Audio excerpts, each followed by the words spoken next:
manipulação, traição e assassinatos. Hoje, desvendaremos as mais nefastas figuras femininas na Bíblia. Conheça agora as 3 mulheres mais cruéis relatadas na Bíblia Sagrada, e a última foi a pior delas. Os delitos que perpetraram e a narrativa subjacente a esses eventos. Se esse conteúdo desperta seu interesse, por favor, considere apoiar-nos deixando seu like e inscrevendo-se no canal para colaborar na divulgação deste canal. Em terceiro lugar, encontramos Herodias como uma das mulheres mais condenáveis da Bíblia. Antes de explorarmos suas atrocidades, é imperativo compreender o que ocorreu com João Batista. Este profeta dotado de carisma começou a pregar nas áreas vizinhas do Rio Jordão, denunciando pecados e incentivando o arrependimento. Sua mensagem impactante e sua vida devotada no deserto conquistaram uma considerável quantidade de seguidores. A situação tornou-se tensa quando João Batista criticou abertamente o casamento de Herodes Antipas. Com Herodias, Herodes Antipas, imperador da Galileia e da Pérea, havia se separado de sua esposa legítima e casado com Herodias. O problema é que ela também havia se separado recentemente de seu marido, que era Filipe, irmão de Herodes Antipas. O casamento de Herodes Antipas com a esposa divorciada de seu irmão não era apenas uma questão moral, mas também desafiava as leis judaicas. João Batista corajosamente denunciou essa união ilícita e não hesitou em apontar as consequências morais dessa ação. Seu discurso inflamado não passou despercebido por Herodias, que, ofendida e ameaçada pela mensagem de João, desejava matá-lo. No entanto, Herodes Antipas tinha uma relação de admiração por João Batista. Ele inicialmente respeitava João como um profeta, mesmo que em alguns momentos ficasse intrigado com suas palavras. Contudo, Herodes Antipas acabou cedendo às pressões políticas e sociais, bem como à influência de Herodias, e acabou ordenando a prisão de João Batista. Na prisão, João Batista tornou-se uma figura de resistência, mantendo-se fiel aos seus princípios mesmo diante da adversidade. Sua prisão não apenas simboliza o conflito entre o amor divino e as aspirações humanas, mas também se torna um ponto de virada na história. Herodias não se deu por satisfeita. Para ela, a prisão por si só não era suficiente. Ela desejava verdadeiramente executar João. O ápice da história de Herodias ocorre durante um banquete suntuoso oferecido por Herodes Antipas. Herodias estrategicamente instrui sua filha, frequentemente identificada como Salomé, a dançar e se exibir diante de Herodes, encantando-o a ponto de ele prometer dar-lhe qualquer coisa que ela pedisse. Surge então a grande oportunidade. Salomé, instruída por sua mãe, escolhe como prêmio a cabeça de João Batista em uma bandeja. Herodes, um homem de palavra, preso em seu juramento e temendo a reação dos convidados, cede ao pedido. Assim, João Batista, o profeta ousado que criticou o casamento de Herodias e Herodes, é finalmente executado. Em segundo lugar, entre as piores mulheres da Bíblia, encontra-se Atália. A história de Atalia começa nos corredores do poder em Judá.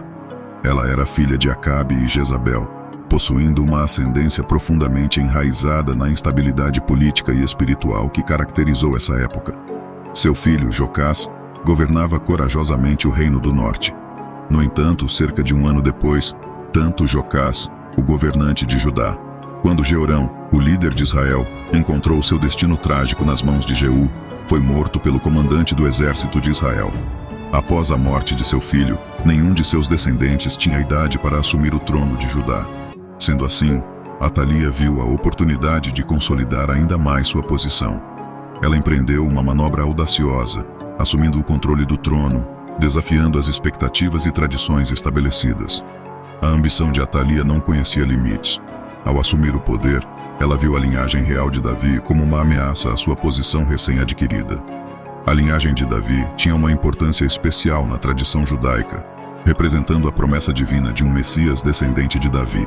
Para alcançar seu objetivo, Atalia empreendeu uma ação drástica e cruel, ordenando a execução de todos os descendentes da casa de Davi que poderiam representar uma ameaça futura ao seu reinado. Essa tentativa de exterminar a linhagem real envolveu uma série de assassinatos violentos, visando eliminar qualquer competição potencial pelo seu trono.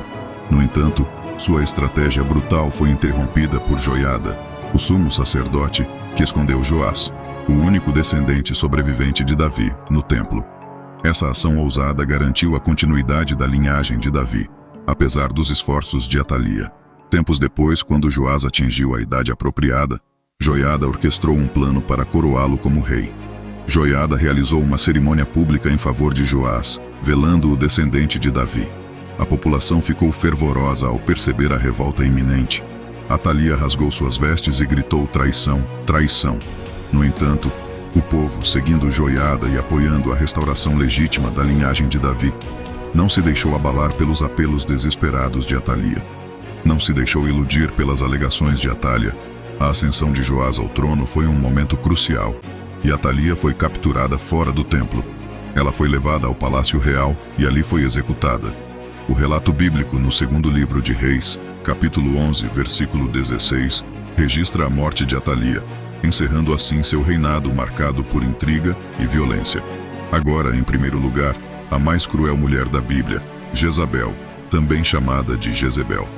Jezebel, uma princesa fenícia, casou-se com Acabe, rei de Israel, selando uma aliança política. Seu impacto transcendeu as fronteiras do casamento, pois ela trouxe consigo sua adoração a Baal, um deus pagão, introduzindo a idolatria em Israel. Seu casamento com Acabe tornou-se uma união marcada por uma influência poderosa, mas negativa, que lançou sombras sobre a nação. Jezebel foi uma defensora ferrenha da adoração a Baal, incentivando a construção de altares e templos dedicados a essa divindade pagã. A idolatria desceu sob sua influência, afastando o povo de Israel de sua fé tradicional. Jezebel personificava a corrupção e a manipulação. Sua influência introduziu não apenas a idolatria a deuses estrangeiros, mas também uma brutalidade contra aqueles que se opunham a ela. Ela ordenou a execução de vários profetas de Jeová, eliminando aqueles que se opunham às suas crenças religiosas, incluindo uma intensa perseguição ao profeta Elias, cuja vida foi ameaçada pela fúria da rainha. Além disso, ela abusou do poder real para financiar e apoiar centenas de profetas de Baal, usando recursos do Estado para promover essa religião estrangeira. Uma passagem marcante da Bíblia sobre a perversidade de Jezebel conta a história de Nabote, um homem justo e proprietário de uma vinha ao lado do palácio real. Recusou-se a vender sua propriedade a Acabe, mesmo quando o rei ofereceu uma compensação justa. O desejo de Acabe pela vinha de Nabote tornou-se uma obsessão, mas a recusa do homem justo permaneceu inabalável. Aqui entra a malevolência de Jezebel. Vendo o abatimento de Acabe por não conseguir a vinha, ela elabora um plano maligno para satisfazer os desejos do rei. Jezebel conspira para incriminar falsamente Nabote, organizando acusações falsas contra ele. Testemunhas mentirosas são convocadas para acusar Nabote de blasfêmia contra Deus e contra o rei. O plano maligno de Jezebel atinge seu ápice quando Nabote é condenado e apedrejado até a morte, com base em acusações forjadas. A crueldade dessa trama revela não apenas a malevolência de Jezebel, mas também a corrupção moral que permeava o reinado de Acabe e em Israel. A justiça divina não tardou a se manifestar. O profeta Elias confronta Acabe e Jezebel, anunciando o juízo divino sobre eles pela morte de Nabote e que a malevolência de Jezebel não passaria despercebida aos olhos de Deus. O profeta Elias proclama que os cães lamberam seu sangue na cidade de Jezreel. Tempos depois, o desfecho de Jezebel foi tão impactante quanto sua vida. A Bíblia narra que após a morte de Acabe, seu filho Jeú assumiu o trono. Jeú, impulsionado por uma missão divina, confrontou Jezebel. A rainha tentou seduzi-lo com sua astúcia, mas a justiça divina prevaleceu. Jezebel foi arremessada de uma janela por um oficial do rei, e seu corpo foi consumido por cães, conforme previsto na profecia de Elias. Espero que tenham apreciado a narrativa de hoje. Por favor, deixem nos comentários de qual localidade vocês estão assistindo a este vídeo, e lembrem-se de se inscrever no canal para contribuir com a divulgação do nosso trabalho. Abraços e permaneçam sob a graça de Deus. Amém.